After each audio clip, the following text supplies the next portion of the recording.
Yep. Good. All right, I did it.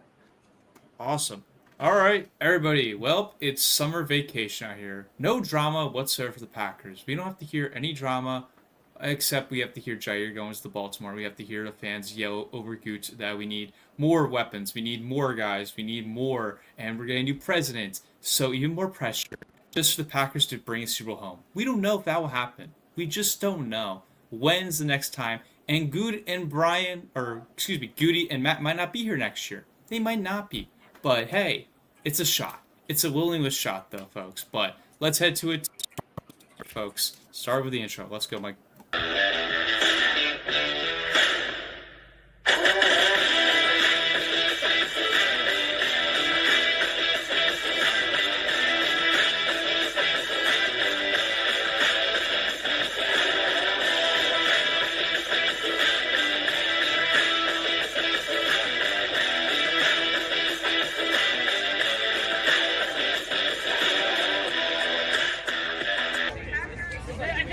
This is Tom Grossi, and you're watching the PackReacts podcast. Let's go.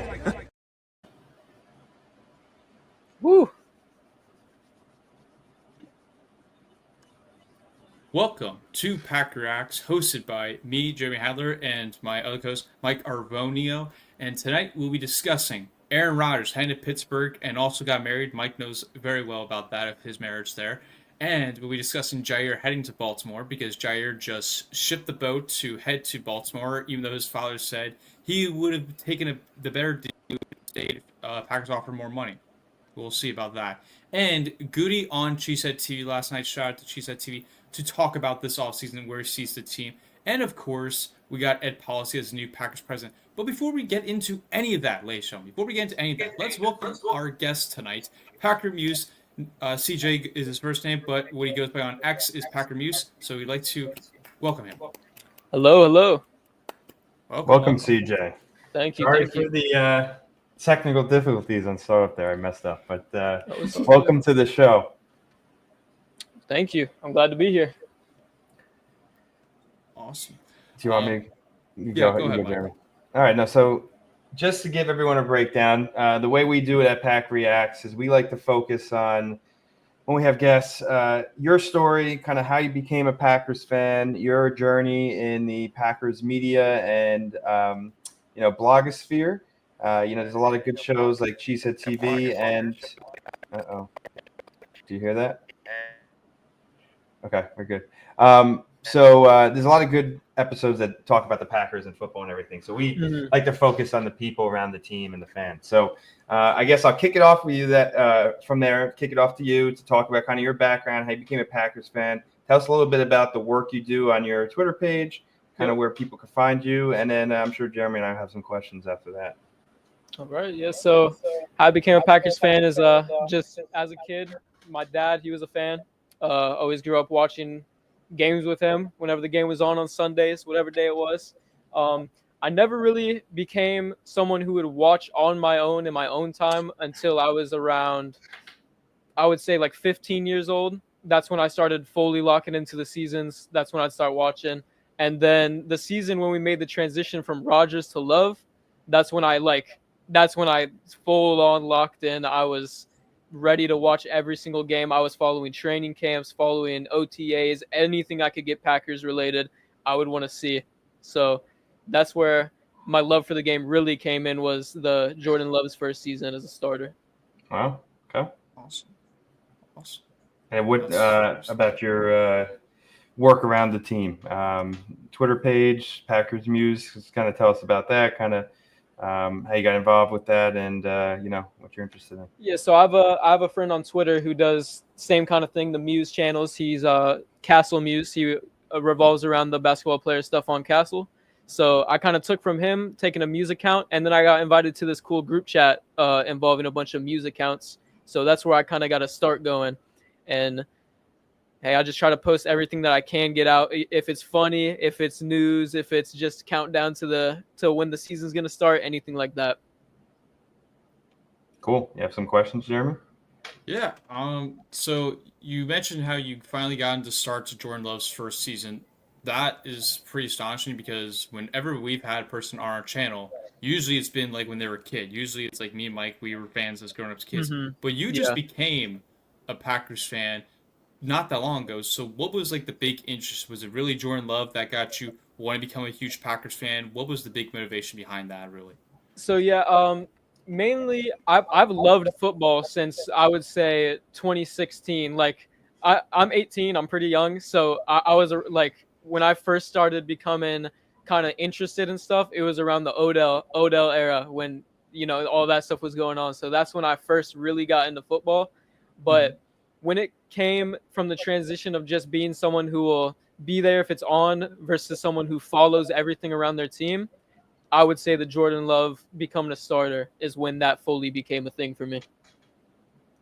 Awesome, awesome. Yeah, that's pretty cool just to see like the Jordan Love because I know it's like when me and Mike when we saw Jordan Love get drafted and many of us Packer fans we weren't too happy about that. We weren't So very yeah, like on the Jordan Love train of boat, and now Mike is somewhat in the Jordan Love boat. I start to gain my way up there because he's performing it. Like nobody expected him to do it. It's kind of like same thing with Rodgers when he was in Brett Favre shoes. Like yeah, now it's kind of being a little similar. We don't think Jordan Love's going to be all time Aaron Rodgers because we haven't seen that develop yet. But it's pretty astonishing to see that. yeah. That was actually a question I was gonna try to come back at you guys to see your kind of thoughts about Jordan Love because, I mean, like I said, I wasn't fully invested in the football, like fully invested before Jordan Love came around, but I I instantly liked him more than Rodgers, even though I witnessed those back-to-back MVP seasons from Rodgers.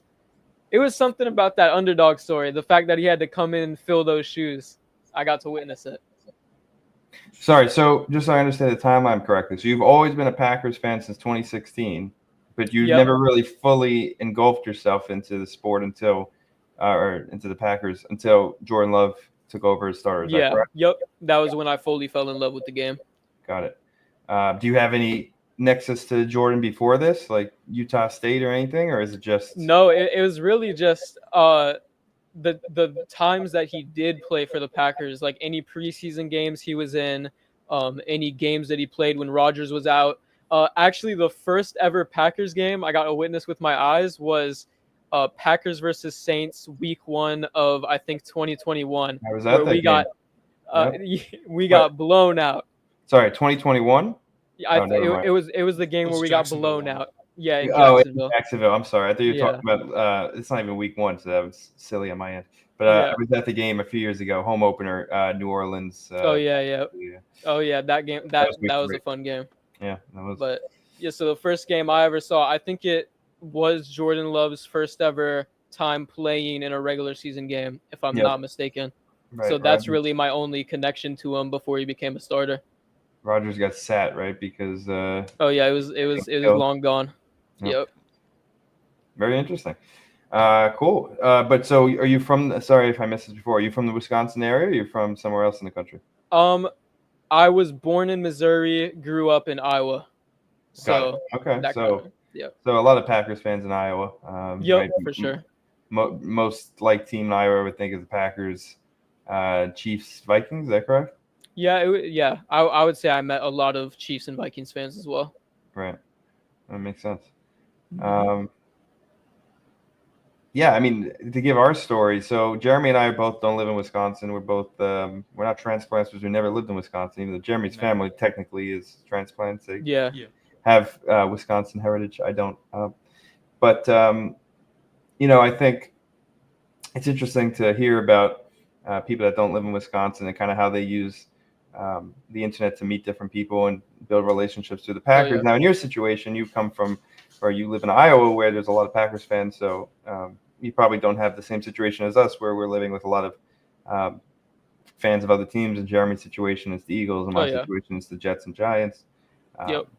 But yeah, it seems like from my perspective, I really became a big Packers fan when I was younger, and I'm 29, so I'm a little bit older than you, CJ. Jeremy, Yeah. what are you now? 21? Almost 22. 22? Oh, you're 22 now. So when I was really getting into the sport, Rodgers was just coming in. So I kind of Mhm. echo what you were saying, where the change of kind of the guard and the new quarterback allows you to really kind of engulf in the teams. You kind of see and you kind of gain a personal connection to that player because you see him from the outset, right? Yeah. It's not like a lot of his career I wasn't really there for or personally invested in. But for Jordan Love, you saw him get drafted. You saw him like through the first 2 years we were sitting behind Rodgers, and then when he finally go, you kind of like, okay, like now this is my team, this is my quarterback, and I definitely get that concept because that's I think what happened with me and Rodgers kind of a lot back then. So. Because if you have sustained greatness at the QB position, it's not often that you get to, witness a guy start and then live out his career the whole way through that you're there. So I love following the rookies that come into the league. Like Edgerrin Cooper, he's my favorite defensive Packer of all time already. I absolutely love his game. I love it. That makes sense.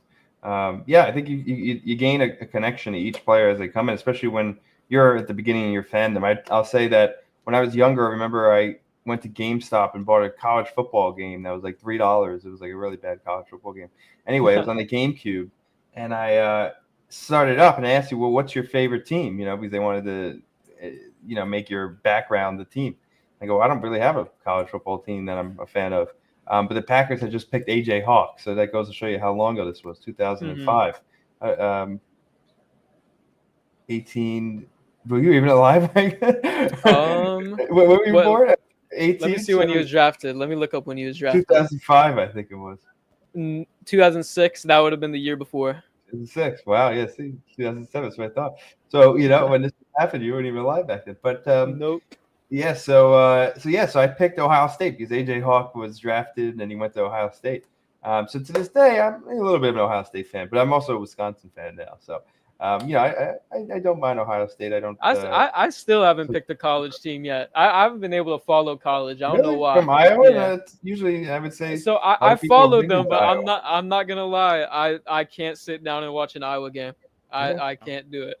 Were you happy when they drafted Lucas Van Ness? That was pretty cool. Yeah, my dad is a Iowa fan, so that was something. Very cool. Very cool. That's awesome.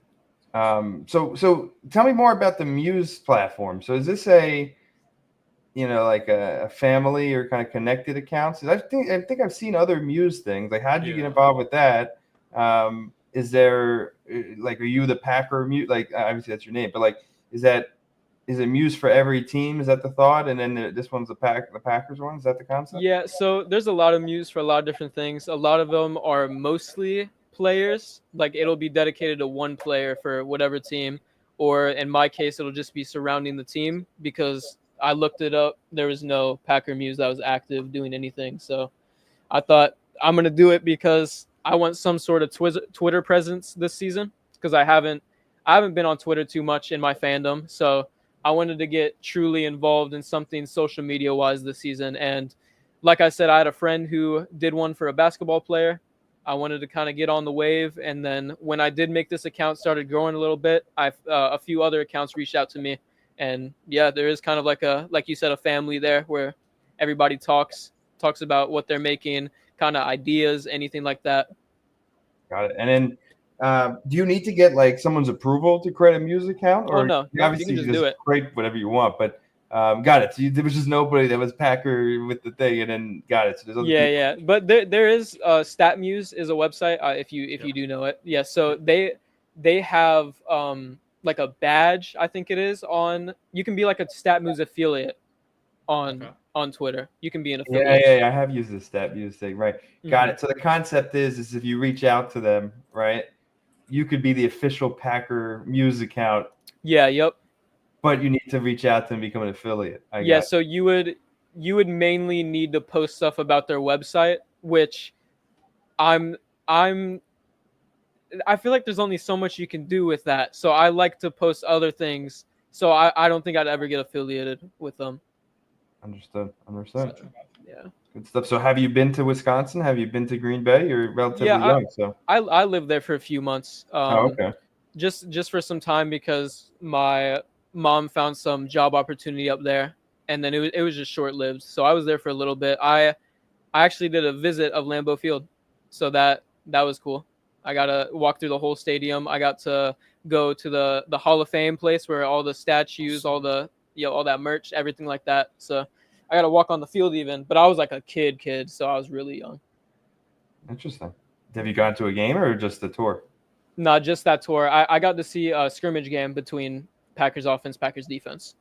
Okay. Got it. Very cool. Very cool. Awesome. Yeah, so I guess my other question, and I'll give it back to Jeremy. I've been asking a lot of questions. Is there certain accounts or certain media people that you follow in terms of the Packers that kind of inspired you to create a Twitter account? And then also, how did you find us? I'm curious. Did Jeremy, did you reach out to CJ or did he reach out to us? I think that is what it was. Is he reached out and I was like, you know what, that'd be fun. There you go. I like anything Packers related on Twitter. So any extra things I can follow. Jeremy pounding the pavement. I like it. Good job.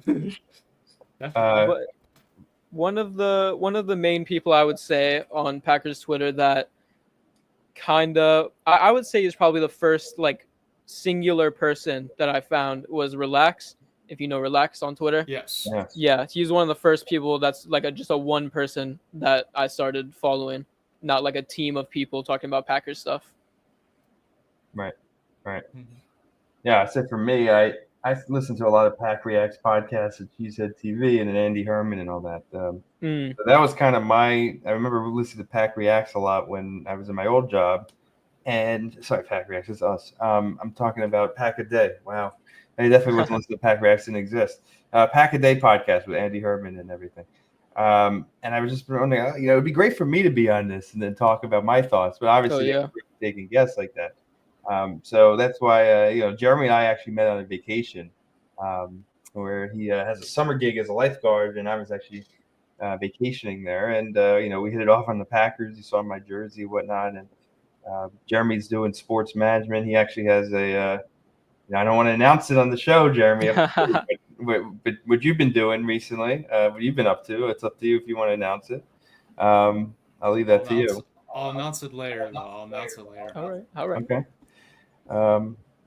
But yeah, he's been doing some sports stuff. He always has passion to like sports media. So that's how we got involved in this. And, when we first started, it's like, look, Jeremy, we could talk about the Packers. And we do. Don't get me wrong. We do. We talk about the football, about the game. We do. Like, that's not why people are going to come on here because, I know a lot about football. Jeremy knows about a lot of football, but people are going to run circles on us from other things. What I'm curious about is, hey, why did I listen to Pack a Day podcast and they didn't have just the regular folk on the show, right? And, like, I think that could be our niche. So, first of all, thank you for being interested when Jeremy reached out. Thanks for reaching out. Thanks for coming on because, it's a little bit scary, right? Coming out to a Zoom call, people never met before, but it's fun. So I'm online a lot. I'm used to it. There you go. See, it's good. And then one final question. I'll kick it back to Jeremy. Tell me about the Hello Kitty in the background. Hey, Jordan loves my Pookie Bear. That's all I need to say. I love that. It's my favorite player of all time. That's him right there. Got it. But that's the classic. I have to hear like any sports fan now is like they call their the favorite player Pookie. They have to call him Pookie no matter what. It's what I hear all the time now. Oh, I follow anything Jordan Love. I follow his wife on Instagram, on TikTok. He got me into football more than I ever would have been. So I follow a lot. Definitely. All right, I want to kick off to our first segment here, just to get it going here. Aaron Rodgers heading to the Pittsburgh Steelers, and also got married, which Jordan Love is about to get married as well. Yep. But what are your thoughts here on this Aaron Rodgers heading to Pittsburgh, even though you're more of a Jordan Love fan than Aaron Rodgers? Yep. So it's crazier for me. This is a personal thing because one of my best friends ever, he's a Steelers fan. I'm a Packers fan. So there's some crossover there. I would like to see. I'm upset that he went there and Pickens left. I really wanted to see Pickens. I like Pickens a lot. I wanted to see Pickens there, but he got Dak Prescott. Watching the last season of Rodgers with the Packers, I could see an obvious fall off, like pretty obvious fall off in his game. Mm-hmm. And then having that Achilles tear and then he did not have a terrible season with the Jets last year. I won't say that he did. But the question really is how much is there left in that tank? How well built is the Steelers offense? How well built is that Steelers team to make a push with such an old quarterback? Does this feel like another situation where the Steelers just want to be mediocre and be a first round exit kind of team once again? Because it doesn't seem like that offense is really built to win too many more games than they have already. So I don't know if it's a great fit for the Steelers' future, but it will be a fun year for Steelers fans. It guarantees them 500 at least. They're guaranteed to get a 500 record out of Rodgers. Oh, yeah. My thoughts on it. So Jeremy remembers when the Jets traded for Rodgers. I thought it was a really bad idea because they had a really good young team around him, and it just wasn't the piece they needed to move the team forward. In terms of the Steelers, I actually don't hate the move, and I'll explain to you why. It's not just because I'm from New York and I don't want him to be successful in the Jets.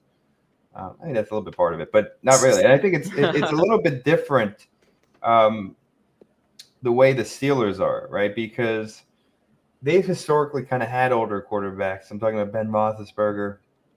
And they had Mason Rudolph and a little bit of Justin Fields for a little bit. And then they had Russell Wilson. Too. They had Michael Vick back in the day, Mike. Okay, that Michael Vick on the Steelers was something else. That was interesting. Right. So they've historically had kind of older quarterbacks. But right now they don't really have anyone on the roster that's any good other than who their backup in Mason Rudolph. So they really had no choice but to get Rodgers. And, he might be the bridge they need to get to, it's almost like the Vikings with Brett Favre, I think. This is kind of Rodgers' Vikings situation, just luckily for us, not in the NFC North, in the AFC North. So I think it worked out for all parties involved. I think this is going to be his last stop. I think we've seen all the teams that he's been at. I don't think he goes anywhere else. For sure. So it's going to be similar to Favre in that matter, where you go 3 teams, Packers, Jets, and another team. The Vikings and Steelers are basically – the Steelers are the Vikings, I think, of each North division. So it's kind of similar, just opposite conference. So that's kind of a funny situation.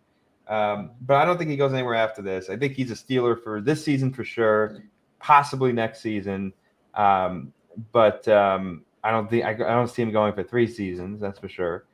And I don't think they win, but I think that they probably have some success, and maybe make the playoffs, maybe not. I think it's just going to be a mediocre kind of get by move for a little bit, and then the Steelers gonna have to get a real solution at quarterback eventually. But yeah, man, I don't know the Steelers' plan because they need to hit the reset button at some point. They can't.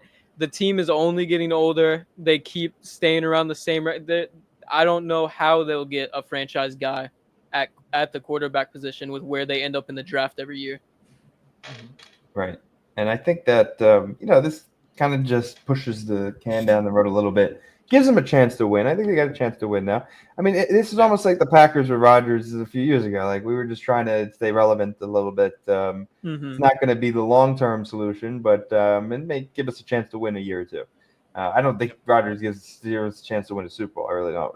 It could give him a chance to be a top wild card team and win a few games in the playoffs. I don't see Rodgers winning a Super Bowl on Pittsburgh, but could be wrong. But I'm glad it happened. I mean, I think it gives us our Packers reunion with Rodgers game, which hopefully I will be at. I have a hotel in the area for the day.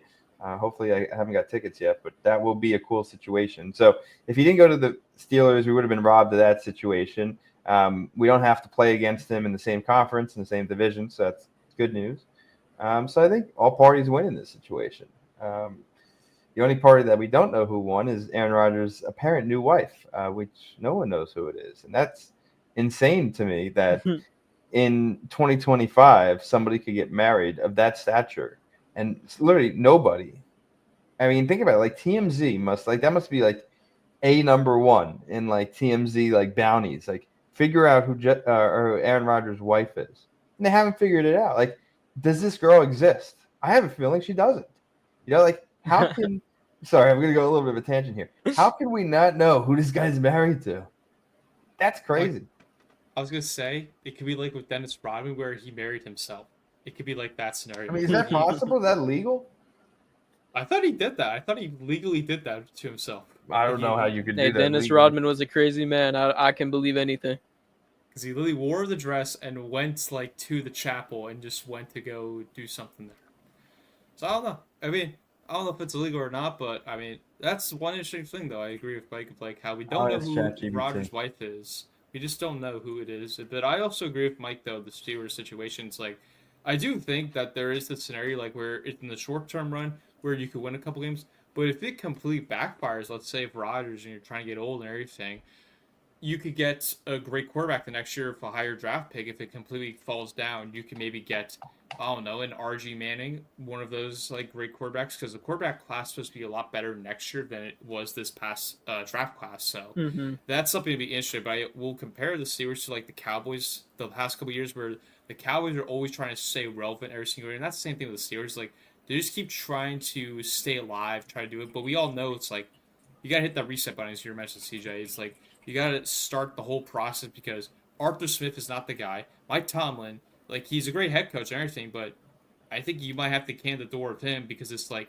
you're going through a process, and maybe Rodgers wins you a couple games and maybe a playoff win, one win at least maybe to make a difference. But yeah, I agree. I just don't think Rodgers, like, out of all the options you had to deal with for the Steelers, like, I think Rodgers was probably the best option, even though like you probably should have drafted a quarterback. But I didn't think the QB class this year was so fantastic.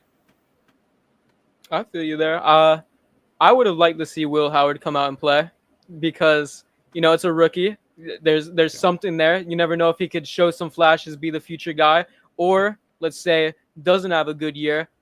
You maybe get a higher draft pick. Go get your guy. So just kind of that's kind of what I'm thinking for their kind of way that their team's built. They just gave an older wide receiver a lot of money on the older side. They got Darius Slay. They got TJ Watt aging. They have Hayward on the D line. They just got some of these older key pieces on their team. And I mean, I get the idea of trying to shoot for the stars right now, but like I said, I feel like there has to be at some point where they're just like, okay, we need something. We need something to go on here. Well, definitely, and this will annoy Mike here, but Mike, we could say now that Aaron Rodgers finally has TJ Watt as a teammate, but not with the Packers; it's with the Steelers. All right. So sorry, I'm looking into this marriage thing. So apparently, you can legally have a confidential marriage license in the state of California, which is where you'd probably be married, right? So it is possible. He bought a house in Pittsburgh, apparently, was the rumors I heard. Yeah, but he's still not a Pittsburgh resident. He'd be a California resident. Although, for tax purposes, it'd probably be better to be a Pittsburgh resident. But this is not a business podcast, so. Yeah, look, a confidential. Sorry, I gotta just say this real quick. So, a confidential marriage license is a special type of marriage license that keeps your marriage record sealed from public access, unlike a standard marriage license, which becomes part of the public record when filed. Confidential license is only accessible to the couple and in rare case by court order. This type of license is only available in California under California Family Code Section 500. To qualify, a couple must be at least 18 years old, already be living together as spouses. That's what I don't get. If this girl lives with him at his apartment, like why doesn't somebody just like stake out the apartment or the house and see if like somebody comes back and forth?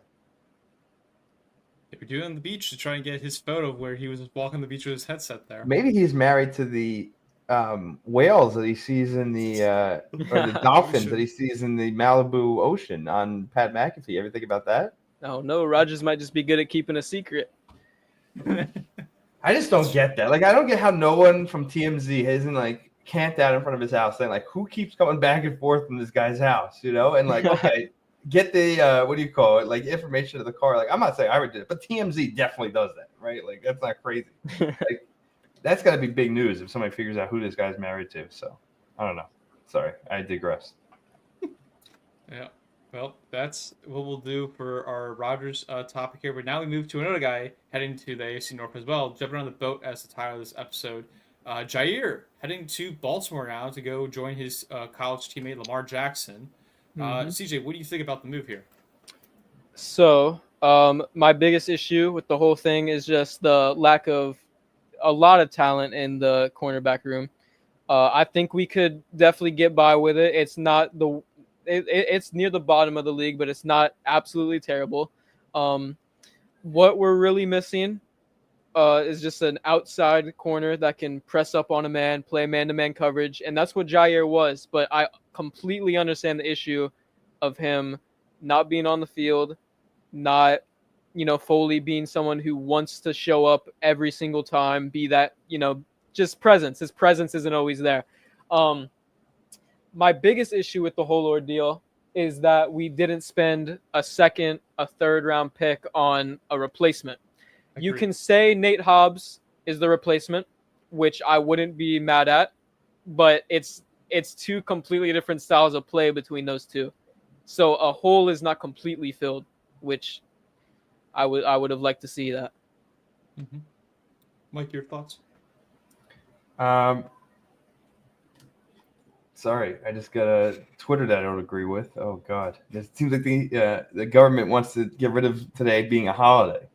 No, I like the holiday. This is a nice holiday. Anyway, what was I going to say about Jaire? So we've talked a lot about Jaire in this podcast, and I was right, even though I did switch back when the news came out. But I was right that it was a failed relationship. And when Jeff is watching, which I doubt he is, but he was giving me a hard time in our chat the other day about a failed relationship. And that's exactly what this was. It was a failed relationship, and there was no way it was going to come back to fruition and be what it was before. It was maybe inevitable. They could have, right? Maybe they could have, band-aided it for a little bit because they both needed each other theoretically. But from Jaire's perspective, it sounds like the Packers were lowballing him. And at the end of the day, all this relationship is a share of services. It's a business relationship. And he could go somewhere else. So it kind of made sense that this was just, end. I think the Packers are the losers here compared to Jaire. Oh, yeah. I think Jaire's in a better situation. Oh yeah, I love it for Jaire and the Ravens. It'll be great for both of them. I think this is a good move for Jaire. I think he didn't get paid big, but I think the injuries he's had is kind of lowered the market for him. I think the Ravens are a better spot for him anyway. I think good all in all as well in Jaire land. He probably gets out of Green Bay, which is not the best place to play from a entertainment standpoint. So now maybe he gets to try out a different part of his career. So honestly, for him, great. For the Packers, I think Goody played this completely incorrectly. I think he needed to cut ties with Jaire right away if he knew that he was going to come back. I think all this back and forth screwed us because I'd rather just. Well, not even the media. Like, I think you hit the nail on the head, right? That we missed on the draft getting a cornerback. Yes. And one thing I will push back on that you said, CJ, was that Nate Hobbs was a replacement for Jaire. I actually disagree. I think Nate Hobbs was a swap with Eric Stokes. So because we lost Eric Stokes too, you really can't say that Nate Hobbs is a replacement of Jaire. Although I will say that Nate Hobbs is probably going to have the Jaire role because there's nobody else to take that role. So I think Nate Hobbs was like a trade with Eric Stokes, and theoretically, but he's going to have an increased role than he really should based off of his level of talent because Jaire is not there. And I think that's really where we're in a tough spot because we replaced a Pro Bowl type cornerback, the most important position on the defense, arguably, with our backup replacement. And I'm not giving any grief to Nate Hobbs. I think, he'll be a good piece, and I'm glad we got him. But I don't think that was the plan at the beginning of the offseason that Nate Hobbs would be CB1. And I think by having this theory that Jaire might be coming back, might not be coming back, maybe Gutekunst thought it wasn't as big of a priority during the draft as it was. Now, I'm happy with their draft class for the most part. I think the second round pick should have been a quarterback compared to the offensive lineman we got. No knock on the offensive lineman. I think he could be good. I forget his name now, but Anthony Belton. Yeah, there you go, Anthony He's Belton. afraid of the ocean, Mike. Right. Like I'm happy with Matthew Golden. I'm not saying we changed that. Oh yeah. But I think we probably could have got a cornerback in the second round. Just, Anthony Belton. We have a lot of offensive linemen. We had Jordan Morgan last year who sat. So we could have done without a top-tier offensive lineman in the second round. What we do need is a cornerback, and I think they should have picked one there. I think they should have, even if it wasn't best available, you needed a cornerback. And now we're in a situation where we really got no one. I mean, who do we got? We got Nate Hobbs. We got Keyshawn Nixon. Yeah, Nixon, we got Valentine, Valentine, and and then then Kalen King. Kalen King, right? Bo Melton. Don't forget. Yeah, well, that's crazy. That's what's crazy. Now they're going to try to put Bo Melton in cornerback. I mean, come on. That shows you how desperate we are, This is like the Preston Smith on Justin Jefferson coming up here. So, I don't know. They got to be in the market for somebody who gets cut maybe during training camp in cornerback. Hey, I wouldn't be a fan personally because I watched some of his film. Didn't look amazing, but Rasul Douglas, he's a free agent. He is a free agent. I wouldn't personally be a fan. He is a free agent, yes. He is. I wouldn't want him. I don't. I'm there with you. Did he fall off because everyone loved him? He's just very slow, very slow for a press man corner. Also got highly penalized last year too in Buffalo. You might have no choice though, honestly, especially if you come for a what do you call it, a vet minimum if nobody else wants him, right? Never know. So I wouldn't be against that, honestly. If you get him cheap, of course. Yeah, if it's cheap, I can't be mad at it. Yeah.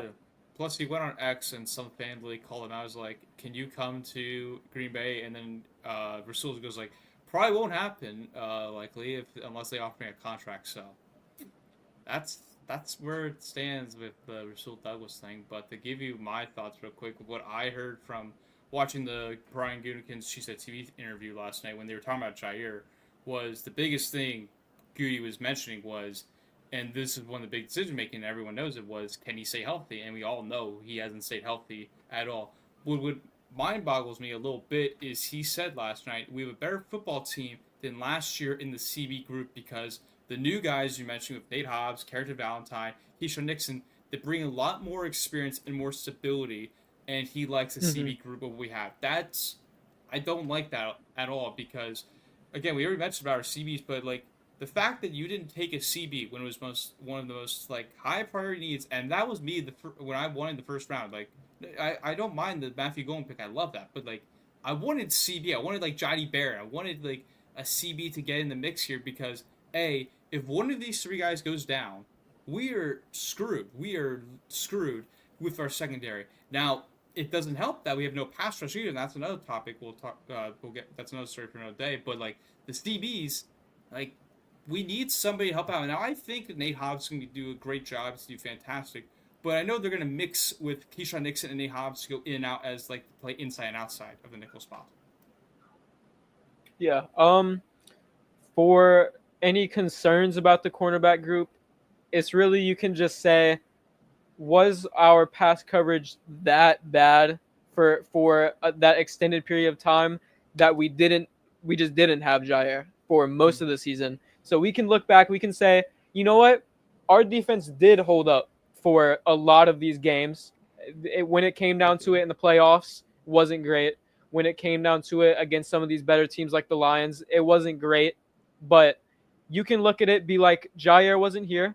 We're going to get that. But then we have Nate Hobbs, who you would say is a step up from Eric Stokes. And then we have to hope that these guys like Valentine, these younger guys like King, hopefully. We just drafted Michael Robinson in the 7th round. Don't know what he's going to be. There's these younger people that we have to hope can take a step up. Nate Hobbs, like I said, jump up from Eric Stokes. We didn't have Jaire. So we're basically going to see what we saw last season, but just have to hope it's a step up. No, definitely agree with that. I mean, just got to hope and see what happens with the whole CB group, and then of course you got to see how the pass rush goes. That's the biggest issue, and we've talked about this multiple times on the show about what the biggest need has been with the pass rush and the CBs. Yep. Right. All right, let's move on to our next topic here. So because we're gonna have a little shorter show tonight to end it at 8:05 ish. We're gonna do, but let's get into this Cheesehead TV. I've already mentioned a bit about his Jaire take with Goody, but Goody was the thing I found a little bit fascinating, which I understand from like his perspective on the Matthew Golden pick. He loves Matthew Golden. He loves it, but the Watson injury, he said, was not a factor to selecting Golden whatsoever.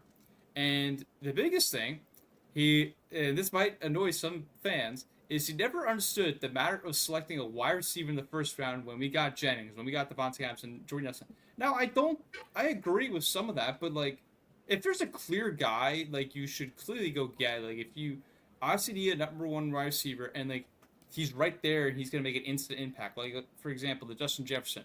Like, the Packers were trying to trade up for him back and not take Jordan Love. They were like about trying to go for Justin Jefferson in the draft, and then Jordan Love happened to fall a bit, and then they liked his traits, and now here he is. And now we got CJ, the Jordan Love fan. Of course, he's a Packers fan now. But like that's the biggest like issue. I feel like outside, like the media makes a huge big deal about it. About like you have to select the receiver in the first round. We've seen it multiple times where you select the receiver. They have been in later rounds. We've seen Cooper Kupp. We've seen the Jennings, Adams, and Nelson, of course.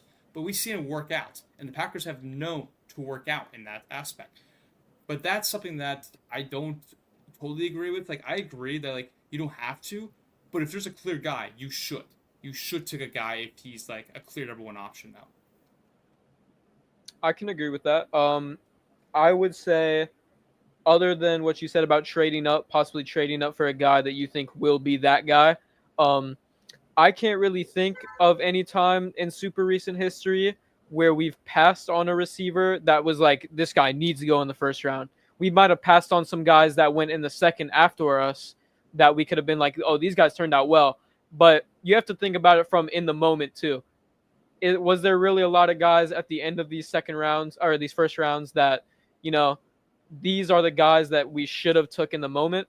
Because I think there's a lot of times where Packers fans are like, let's go get this guy. Let's go get this guy. But really, should he be going in that place? Because you can want a guy. Yeah. Is the value there? That's kind of. I mean, I can see it. I mean, there was T. Higgins at the end. Like when Jordan Love got taken, T. Higgins got taken at the end. So like that's like one of the big ones. Yeah. Like there's some. I like Deebo Samuel was one. Yeah, we took Christian Watson over George Pickens, which you could say that was a miss. I would disagree on that because I wasn't like, and this is what I remember from when they were doing the draft take on George Pickens when they were doing the homeground was like he's kind of like a Greg Jennings where his head gets in the spots. Like he's a great player, no doubt about that. Mm-hmm. But can you control him? Can he like maintain? Because that's what the Pittsburgh wide receivers have been known for, Juju Smith-Schuster and AJ Brown. Like that was a big issue, and I think that did not appeal to Goody whatsoever. And I like Watson. It's just could he stay healthy? That's the. I love Watson too. Yep. That's been my biggest issue, and now he's out till week 12. It's just like, and like that's a big issue to me about like, there are some cases where you have to look at it from a personal perspective. Like, does the guy like is he good? Like, obviously he can play well, but can he gel with the team? Does he have good chemistry? Can he not demand the ball so much like a normal wide receiver one like you would see with AJ Brown, CeeDee Lamb demanding the ball like you have to give it to me, you have to give it to me.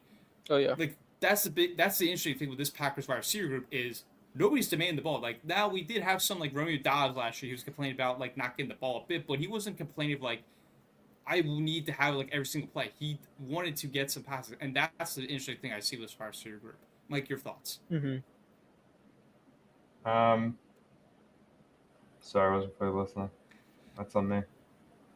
It was the wide receiver. Oh yeah, I did have thoughts on this. Sorry, I just blanked out for it. Okay, I was thinking of an answer and I wasn't paying attention. My thoughts. Okay, so I did not watch the Cheesehead TV Gutekunst thing. Okay, and I'm in the same boat. Okay, so we have homework after this, and we should have done it before the show. We do have 37 viewers, or at least at some point we had 37 viewers. So, good turnout to this one. Anyway, so my thoughts.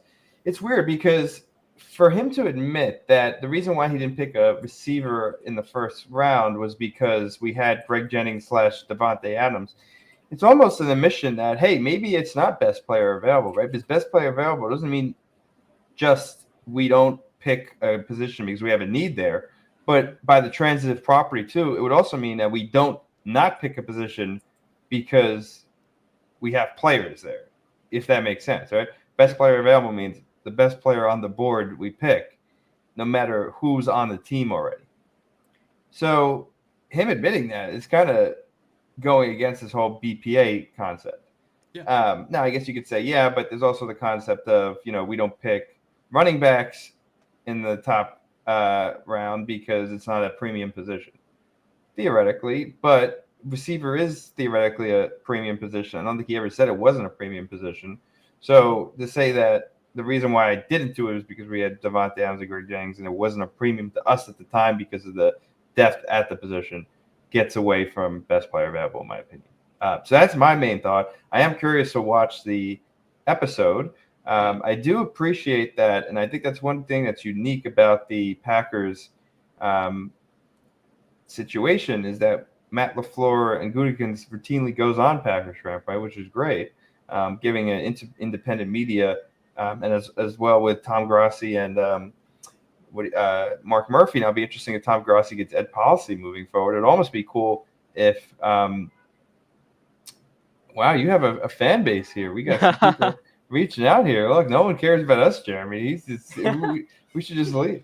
No, so it'll be interesting if Ed Policy has a interview with Tom Grossi to like kick off his new gig as well, not necessarily his move to Wisconsin. I don't think Ed Policy cares about that. No offense, Tom. But probably for Policy's what do you call it? New gig as as president of the Packers. So we do have some messages. Let's give CJ a shout out here because you might be the catalyst for some of the success we're having viewer wise. So we got Giants Muse, another Giants Muse. Now I don't know who that is in the background. Maybe it's Isaiah Simmons, who we stole from the Giants, who I'm excited about. We haven't really talked much about it. I know it's not, but who is it, dude? Malik Neighbors. Malik Neighbors, yeah. Yep. But the Isaiah Simmons thing, I don't think we've talked about in the podcast. I'd love to talk about that at some point. But let's go through the comments we got. And if anyone wants to comment, this is your time to comment because we're going to be showing it. So, Giants, how will the Packers record look like next year? CJ already gave his answer to the chat, 12-5. Yeah, I'm thinking 12-5. I would say our quote-unquote ceiling, and anything could be our ceiling, it could be undefeated, but I would say our quote-unquote ceiling would be around a 13-4 mark. Yep. I would say 12-5 is being pretty, what you could say, generous, but I see one more increase in our record. We went from 9-8 to 10-7, hoping that things can click this year. I like our early schedule. I like the early weeks because we get to instantly play against the Lions. I really like that. We open up the season against the Lions, right? I'm pretty sure. We do. Okay, yep. Right. Which they open Frank Ragnow too. Yep. Which is a big plus for us, Mike. We don't have to. Yeah. The biggest reason I like playing them week 1 is because they lost their offensive coordinator. They lost their defensive coordinator. This is going to be a year where they have to, start a whole new scheme, start a whole new kind of system to their team. This is a year of change for them. So we could get in there. They have an unexperienced kind of chemistry to them. Let's hope we can take advantage of that, get a win week 1, and that would be great for momentum. Yep. And then finally on the comments, we got 2 people that are giving you shout outs, CJ. So look at this. You're a new Packers fan, already outpacing us in terms of the fan engagement. So great job. So you got Dave with the cat with the yarn over there and Based FL Studio. So I got some supportive people. Thanks for the show. Thanks for coming to the show. And thanks for look at that. Of course. I'm sorry, I was ending it. I was saying the Dave and Base Florida studio for joining, and we're welcome to have you guys. And thanks for coming to watch CJ. So those are the concepts. We want to talk about Isaiah Simmons real quick, since I mentioned that. I wanted to get something real quick in. Yeah, go ahead. So part of the still continuing of the whole Goody interview, which they did a nice thing for you, Mike, is they made, and for you, CJ, they made a nice 20-minute of just the interview process on YouTube, so you can go check that on the YouTube channel. But got it. So Goody only came for part of it? He came for part of it. They got him to stay for an extra 10 minutes because of Corey. But the other thing was Goody said they are working on extending Quay Walker and Zach Tom. They want to work on that, and Goody talked about making the sense of why he declined the fifth-year option on Quay is given the fifth-year option, it calculates outside linebackers. So T.J. Watt, Myles Garrett, for example, those big contracts and what T.J. Watt's about to get, that's a big reason why he didn't want to give the fifth-year option because it calculates all the. So inside linebackers are the same as outside yes, linebackers. It counts outside, inside, middle, you name it. They count all of that. They calculate all of that. So that's why they didn't want to do it because it's a heavy just to pay him for the fifth-year option. It's much cheaper just to give him a regular 3-year contract just to do that. So they're working on that, and they're trying to get Zach. They've had good positive conversations with Zach Tom, and that's something that I hope gets done because I did see something on Twitter last night, which I don't think was totally true. Is somebody posted about they're working on getting a extension contract with Rasheed Walker, which doesn't make sense to me at all because you just drafted Anthony Belton and you just got Jordan Morgan last year, so that makes sense to me. And then the other big thing that I saw with Goody's interview was he sensed the urgency. Again, he always kept reminding them in the press conference, and he kept saying, I think it's time we start competing for championships. We need to be consistent. We have high expectations. We need to fulfill those. I think there was a misconstrued idea of why the Packers didn't extend Quay Walker. I'm glad you kind of gave more details as to why it possibly could be. A lot of people had negative connotations around it, as if like, oh, the Packers don't think he's good enough. I don't think he's good enough. Like, it made the most sense for it to be a financial thing more than it being a skill thing, a player issue. He hasn't had any personal issues like on the field where he did in his rookie year. That's been kind of wiped out. You could say maybe he hasn't been as much of a playmaker as he kind of was in his first year because he had a lot of plays blown up in his first year. This year he's kind of missing some tackles, not really filling all the run lanes that he needed to. But I don't think it's a skill issue as to why they didn't extend him. I just think, like you said, financial things could have gotten in the way. Working on other extensions, they want to get, all their money right. And I think when it comes down to it, Quay Walker will get that extension. It's going to be him and Edgerrin Cooper for however many years. Yeah, no, definitely agree. Mike, did you have any last thoughts on Goody there? The hot take, because I know you're not a fan of Goody. I never said I wasn't a fan. I mean, I don't think he's perfect. Well, I like to call him out when I don't agree. You call him out. I wouldn't say I'm not a fan. Like I think he's decent. I'm not calling for him to be fired. I just think that there's a lot of mistakes that he can make, and I just say that when I disagree, but I also say when I agree. No, I have nothing against Goody for sure. No, I want to listen to it. Sorry for not having the time to do the research. I didn't know it was actually going to be dropped, but no, I do appreciate he does stuff like that. And I think the Packers, I've said this before in the podcast, the Packers, embrace this kind of stuff. I think that's good. And by this kind of stuff, I mean new media and stuff like that. But I would love to see them include people in press conferences that are more than just, going on She Said TV, which is great, but like include people, not necessarily like us, but people that are on Twitter that have bigger following or people that could report into like a new media seat, kind of less similar to what the White House is doing. I think that's great. So. Yep. Definitely. All right, let's get into the size of Simmons because you wanted to talk about it, Mike. So we'll start the full review.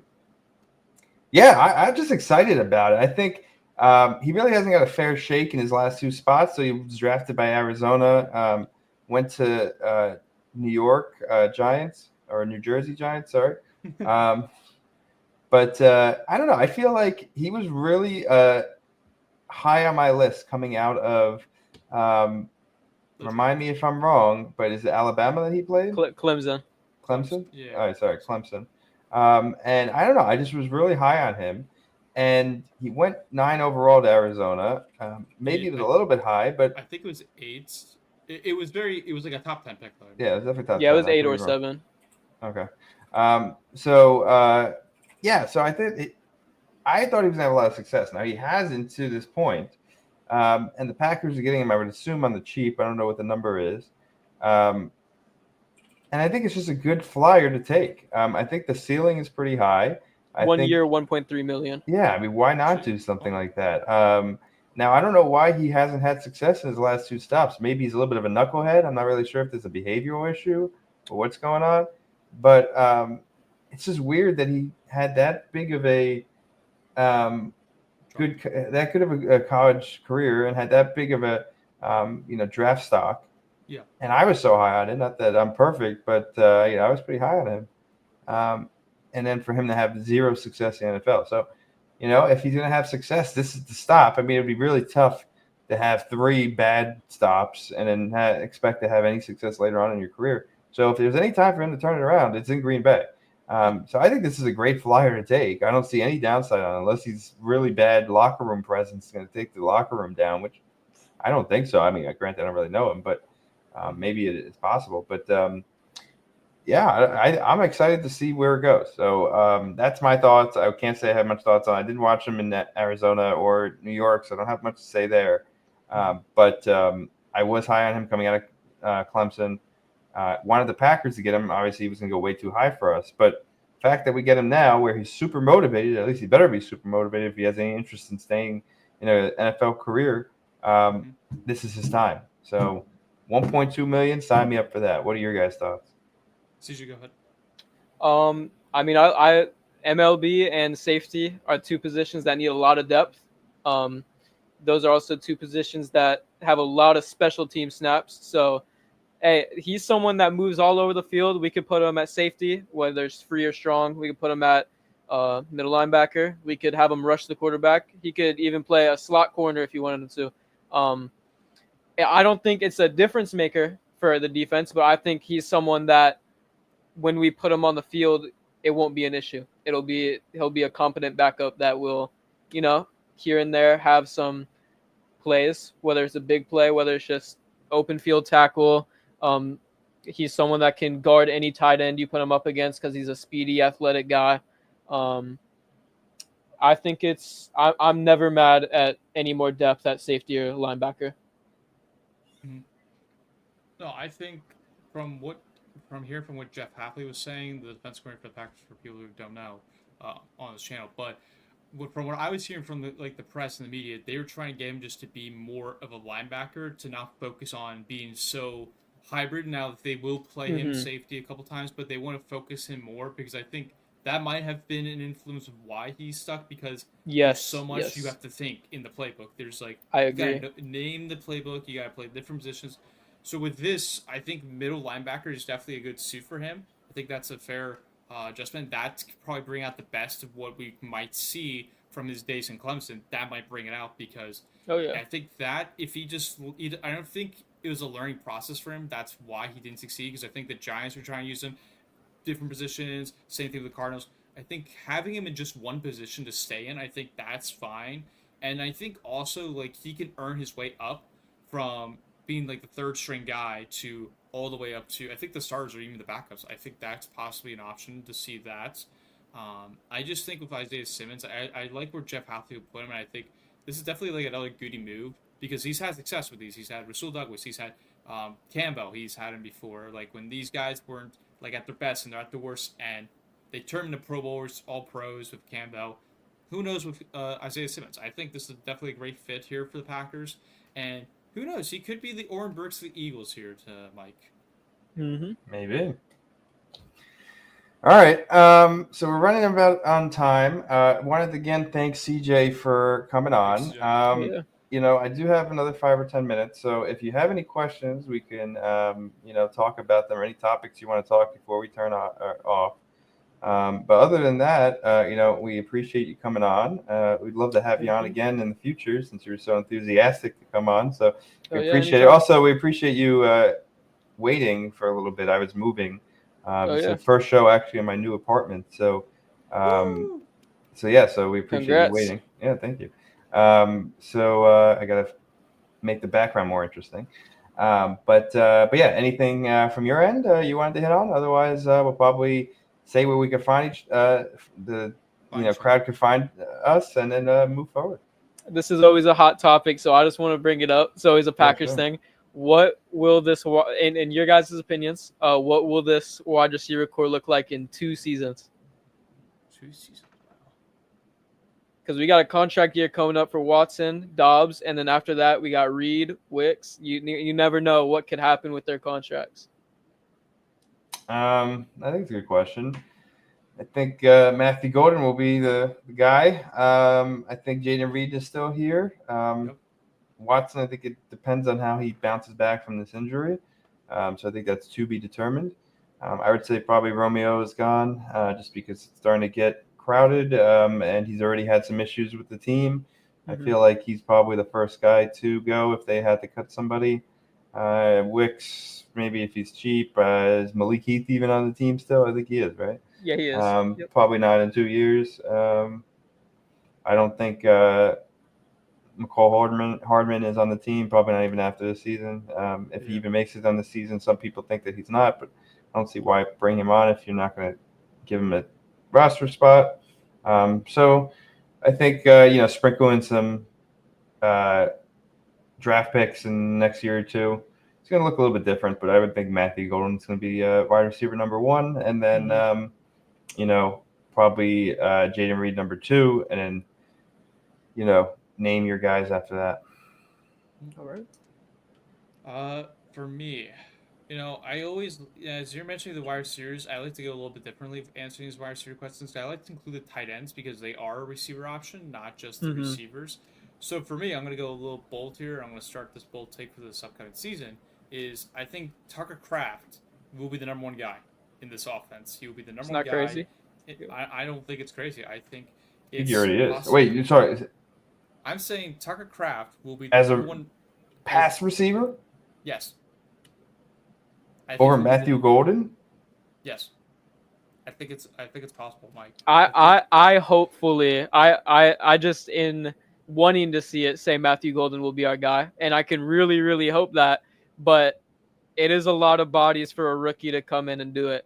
So I don't know. I think you're crazy, honestly, Jeremy. You think that a tight end can be better than a number 1 overall pick at receiver? If that's the case, that we made a mistake. number 1 overall. Well, because here's not number 1 overall, but first round receiver. Here's the thing, quick, Mike, because we've seen this over the last couple years of the Super Bowl champions. They've revolved their offense around the tight ends. Travis Kelce, George Kittle, and now Dallas Garrett. Well, so you're saying situational. Situational. He's going to be a good player situationally. Now, if you're talking numbers here, I don't think he's going to have more passing yard or more receiving yards than the other receivers. That would be crazy. But I'm saying that situationally, Kraft is going to be the number 1 guy for Jordan Love. I think that's the big thing that's going to see. But I will agree with you that I think Matthew Golden and Jaden Reed are going to be the number 1 receiver guys. I don't see Watson coming back. I just don't. Even if he comes back, I just don't see him. Plus, they got Savion Williams this past year. I think Bill Melton will be gone. Ooh, can I talk on him? Can I talk on Savion? Yep. Since November. Since September, I've been following Savion. I absolutely love his game. I've been following him just a little bit through this TCU game. I think he is someone that's here to stay. I would like to say that in 2 seasons, it'll be Golden, Reed, Wicks, and Savion as our main 4 guys, because we could have Golden, Wicks, 2 outside guys, Reed, slot, Savion, move all over the place, do what we need him to do. That's what I think would be a very cohesive group. And I love Savion. I would say any Packers fans, I become a fan of Savion. I think he'll be very, very fun. I totally forgot about him. I think he's the Cordell Patterson. From what I've watched from his tape, he looks like the Cordell Patterson you would see. Just being a versatile guy. Back when he was in Minnesota, also good kickoff return. He could do as well. I think he has more upside as a true receiver, though. He has some tools there. Little hand issues, but gotta hope he can get over those. Definitely. All right. Cool. Well, did you have anything to add there, CJ? I don't know if you answered it. No, that's it.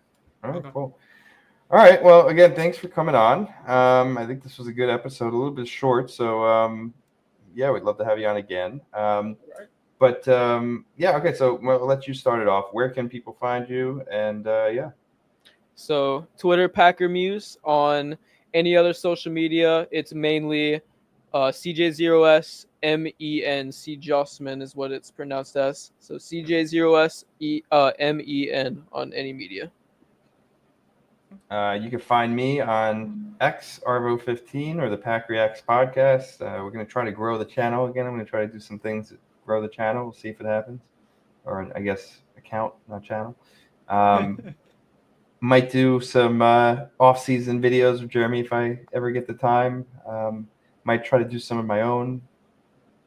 Ooh. Probably never going to happen, but we will try. But if anything, find us back on PackReacts. Maybe in Wisconsin with Jeff. I got to talk to him about that for training camp, so we'll see if that happens. I don't know. A lot of things are up in the air. Starting a new life, so we'll see what happens. So go ahead, Jeremy. All right, of course, people, you can find me on the PackReacts Twitter, but you can also find me on my YouTube channel. We just hit this past week 500 subs, so thank you everyone that supported. Thank you. Thank you everyone that supported me over the years. It's been a fun journey. 4 years doing it now. Also going viral now, a little bit of my latest video that's got over 300 views, which is pretty good for me on YouTube, but on Packers Reddit, 21,000 people saw the post, so that's pretty cool to see, and then Really? the reactions. Yes. And then I posted also on the Commanders Reddit too, that got 8,000 views of their inside post to see. So yeah, that's pretty awesome just to see that from the Packer fan base, especially when I talk about the top 10 quarterbacks who I think will be great this year. Of course, I mentioned Jordan Love. Some people will debate of where I placed him. Some people will agree. But I think I placed him right where he's supposed to be. So you guys can go check that out. And then I will be starting my Season 3 of GOAT series. We'll be doing the decade very soon to start that out with. And then come out with more videos because I'm going to be keep trying to go once-a-week videos, whether it's YouTube Shorts. I'm going to get more into that. And then also help with Mike grow the channel and do some videos with him if he has time. Yeah, that's it. All right. Well, thanks again, CJ, for joining. Thanks everyone for watching. We had 61 or 63 now viewers at some point in the show. So this is one of our better shows. So look, you have a nice posse that you bring with you. So thank you for that. For anyone who's watching still, feel free to like, subscribe, hit the notification bell on Jeremy's page on YouTube if you're watching there, or on the PackReacts podcast page on X. Again, we like to focus on the fans and the people around the team. And even if you're a fan of another team, we'd love to have you on too. So feel free to reach out to the page, Jeremy or myself, and we'd love to have you on. If maybe some news accounts want to come on, CJ can come again, and some other I could let them know. Hey, there's a chance I get a Bears Muse on here. Have a look little at Bears maybe, Packers talk. Maybe we could. Yeah, that would be an interesting concept.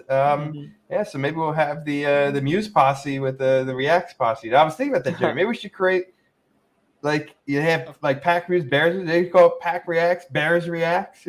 Hopefully no one steals my idea saying this live on air. But that'd not be a bad idea, right? Maybe we got to start canvassing the other team's pages to see who wants to do something like this. So. We will see, but thanks again for coming on, CJ. Thanks for being patient, and it was a pleasure having you on. Awesome. All right, Jeremy, you want to sign us off? All right, as we do here every time we do this on PackReacts, every episode, folks, is we like to do for our guests especially. We like to say "Go Pack Go" on the count of 3. So I always like to sign off because that's how we are as fans, and that's your secret code to meeting a Packers fan. And whenever you say "Go Pack Go" to somebody, you meet a Packers fan. You'll know just to meet them as a friend. But let's begin here, gentlemen. On the count of 3, we will say "Go Pack Go" to end the stream here. Yep. 3, 2, 1. Go Pack Go. Thanks for joining, everyone. Have a good night. Thank you.